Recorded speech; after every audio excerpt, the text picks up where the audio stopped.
నమస్తే, welcome to Leo. మనతో ఉన్నారు సీనియర్ జర్నలిస్ట్ హేమసుందర్ గారు. సార్ నమస్తే. నమస్తే అండి. AA22 Atlee project versus SSMB 29 రెండు కూడా మనం చూసుకుంటే అటు ఆల్ఫాబెట్స్ కావచ్చు, ఇటు నంబర్స్ కావచ్చు, రెండు పోటాపోటీ పడుతున్నాయని చెప్పి అన్నట్టు ఉంది. అదేవిధంగా రాజమౌళితో అట్లీ పోటీ ఎలా చూడాలి, అదేవిధంగా చూసుకుంటే మహేష్ బాబు వర్సెస్ అల్లు అర్జున్ ఎలా చూడాలంటే ఈ ప్రాజెక్ట్ని? అక్కడ AA ఉంది, ఇక్కడ AA ఉంది. మొత్తానికైతే అది రాజమౌళి సినిమా 1000 కోట్ల ప్రాజెక్టు, ఇది 800 కోట్లు అంటున్నారు.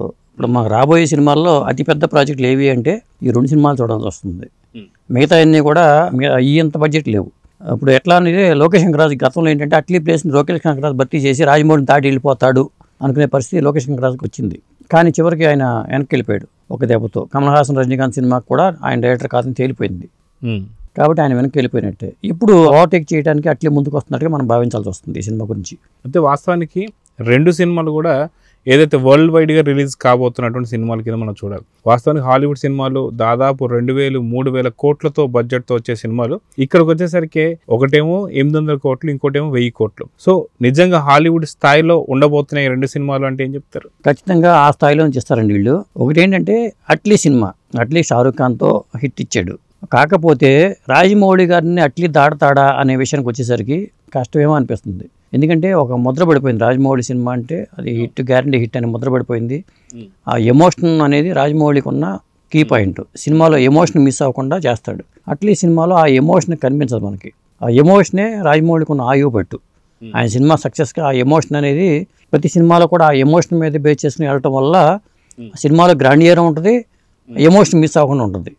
అందువల్ల అక్కడ రాజమౌళి సక్సెస్ అయిపోయి టాప్ ప్లేస్లో ఉన్నాడు. ఆ ప్లేస్లో చేరుకోవాలంటే ఒక విధంగా చెప్పాలంటే దగ్గరగా ఉన్న వాళ్ళు చూసుకుంటే సుకుమార్ గారు దగ్గరగా ఉన్నారు.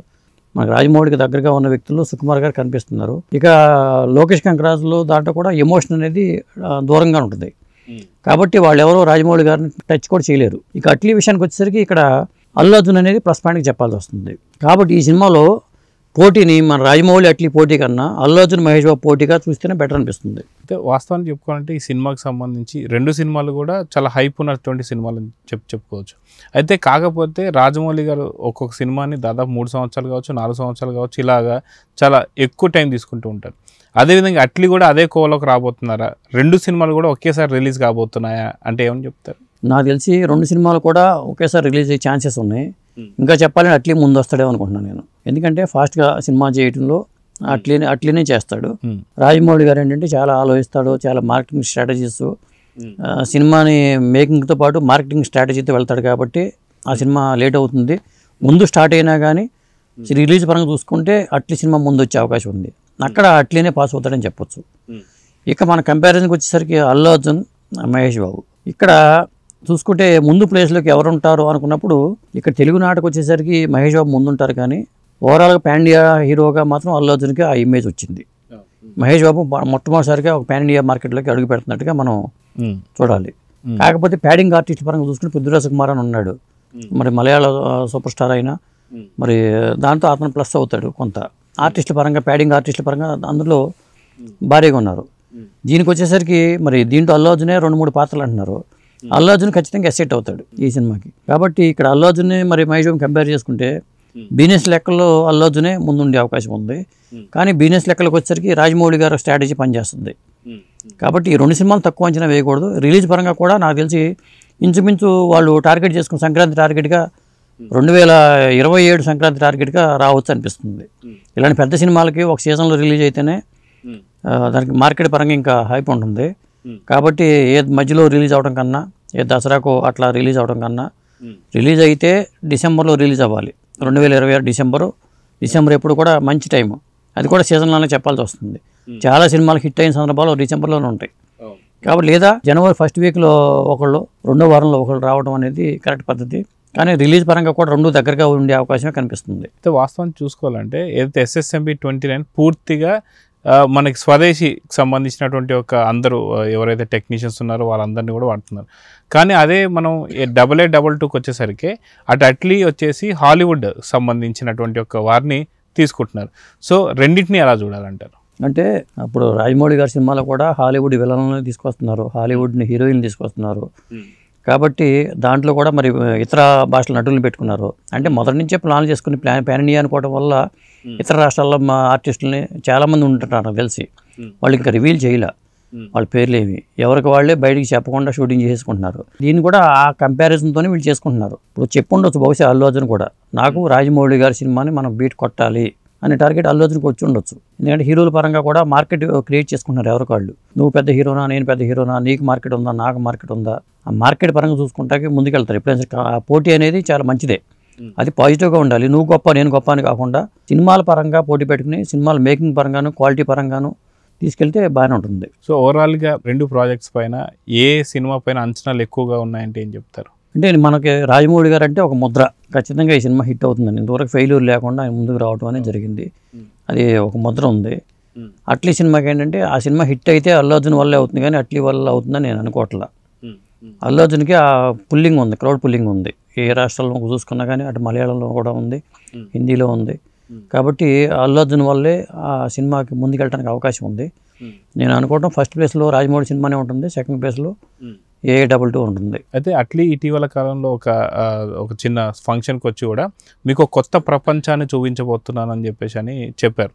సో నిజంగా దేవుడు అనుకున్నట్టుగా మాకు అనుకూలిస్తున్నారు, అన్నీ జరుగుతున్నాయని చెప్పేసి అన్నారు. అంటే మరో అవతార్ లాగా ఏదైతే గతంలో కూడా మనం డిస్కస్ చేసాం ఏంటంటే ఆత్మలు లేదంటే 7 జన్మలకు సంబంధించినటువంటి కథ అని. ఆ 7 జన్మలకు సంబంధించి అల్లు అర్జున్ ఎలా ఉంటాడు ఏంటి ఇలాంటివి ఏమైనా చూపించబోతున్నాడు అంటే ఏం చెప్తారు? అంటే పునర్జన్మల కాన్సెప్ట్ అన్నా కావచ్చు, లేదా టైం ట్రావెల్తో పునర్జన్మలు కనెక్ట్ అవ్వడం అన్నా కావచ్చు, ఏదో ఒక కొత్త కాన్సెప్ట్ తీసుకుంటారు. ఇప్పుడు పునర్జన్మలు ఉన్నాయని నమ్మేవాళ్ళు సాధారణంగా ఆ జన్మలోకి వెళ్ళాలంటే చాలా టైం పడుతుంది. టైం ట్రావెల్ కాన్సెప్ట్ని పునర్జన్మల కాన్సెప్ట్ని కలిపి ఏమన్నా చేస్తున్నారా నాకు డౌట్ వస్తుంది. ఎందుకంటే 3 పాత్రలు ఉన్నాయి, 2 పాత్రలు ఉన్నాయి, 3 పాత్రలు ఉన్నాయి అంటున్నారు. మొత్తానికి ఆ 3 పాత్రలు ఉన్నప్పుడు పునర్జన్మల్లో ఆ రూపంతో ఉండాలని ఎక్కడ లేదు. కాకపోతే ఒకే పాత్రను మరి అట్లా పెట్టే అవకాశం కూడా కనిపిస్తుంది. ఏదేమైనా కానీ కొత్త ప్రపంచాన్ని ఆవిష్కరిస్తున్నామంటే కొత్తగా ఆలోచించారని అనుకోవాలి. కొత్తగా దేనికైనా ఆలోచనతో పునాది అని చెప్పి అన్నాడు. కాబట్టి ఆ ప్రాజెక్టు కాన్సెప్ట్ పరంగా కొత్తదే, వీళ్ళ కాన్సెప్ట్ కూడా కాన్సెప్ట్ పరంగా ఇది కొత్తదే. ఎందుకంటే వీళ్ళు ప్రపంచ యాత్రికుడుగా మహేష్ బాబుని చూపించబోతున్నామని చెప్తున్నారు వాళ్ళు. అది ఒక నిధి అన్వేషణ మెకనాస్ గోల్డ్ తరహాలో నిధి అన్వేషణకి వెళ్తాడా, అటు ప్రపంచ యాత్ర ఎందుకు చేస్తున్నాడు, ఇలాంటి కాన్సెప్ట్ ఈ సినిమా ఉంది. ఏదేమైనా ఈ 2 సినిమాలు హిట్ అయితే మళ్ళీ సీక్వెల్ ఆలోచన ఖచ్చితంగా ఉంటుంది. ఈ మధ్యకాలంలో తెలివితేటలు పెరిగిపోయినాయి కాబట్టి ఒకవేళ ఇదే నిర్మాతలు దాన్ని కంటిన్యూ చేస్తారు లేదని ఒక అపనమ్మకం ఉన్నప్పుడు అగ్రిమెంట్లో కూడా రాసుకుంటారు, ఈ సినిమా మళ్ళీ నాకు రైట్స్ మాకే, ఈ కథాపరంగా ఈ సినిమా నేను సీక్వెల్ చేసుకుంటానని కూడా అగ్రిమెంట్లు రాసుకుని ఉంటారు. ఇప్పుడు ఎందుకంటే మారుతున్నాయి కాబట్టి, మారే టెక్నాలజీలో. ఒకప్పుడు సినిమా వరకు ఇంత టెక్నాలజీ వస్తుంది, ఓటీటీ వస్తుంది లేవు కాబట్టి కొంతమంది ఏం చేశారంటే ఈ సినిమా అన్ని హక్కులు మీకు ఇచ్చేస్తున్నాం అని చెప్పడం వల్ల కొంతమంది ఇల్లు బాగుపడ్డారు. చాలామంది ఇప్పుడు మ్యాంగో వాళ్ళు కానీ, వాల్గా వాళ్ళు కానీ, ఐడ్రీమ్స్ వాళ్ళు కానీ ఇట్లా వీళ్ళకి బెనిఫిట్ జరిగింది అప్పట్లో. ఇప్పుడు అందుకనే తెలివితేటలకు వెళ్ళిపోయి శాటిలైట్ రైట్స్ ఒకరికి, ఓటీటీ రైట్స్ ఒకరికి, థియేట్రికల్ రైట్స్ ఒకరికి ఇట్లా వెళ్తుంది. కాబట్టి ఇప్పుడు సీక్వెల్స్ కూడా రైట్స్ రాయించుకునే పరిస్థితి వచ్చింది. అట్లీ కావచ్చు, రాజమౌళి గారు కావచ్చు, ఇక చేయబోయే చాలామంది డైరెక్టర్లు కూడా అగ్రిమెంట్ పరంగా రైట్స్ మాకే ఉండాలని వచ్చింది. ఎందుకంటే మన వైజయంతి వాళ్ళు కల్కి సినిమా చేస్తున్నప్పుడు వైజయంతి వాళ్ళకి ఒకటి వచ్చింది, మన చిరంజీవి గారి సినిమా గురించి వచ్చినప్పుడు జగదేక్ వీడతలో సుందరికి రైట్స్ మా దగ్గరే ఉన్నాయని నిర్మాతలు అప్పుడు పట్టుబడతారు. అగ్రిమెంట్ చేయించుకుంటే ఆ పరిస్థితి ఉండదు. అదండి. సో చూద్దాం ఖచ్చితంగా ఏదైతే AA22 కావచ్చు, SSMB 29 కావచ్చు, ఈ 2 సినిమాలు ఎవరికి ఎవరు పోటీ అంటే ఖచ్చితంగా దీనికి సమాధానం మాత్రం ప్రజలే చెప్పాలి. సో చూద్దాం చెప్తారు. నమస్తే. నమస్తే అండి.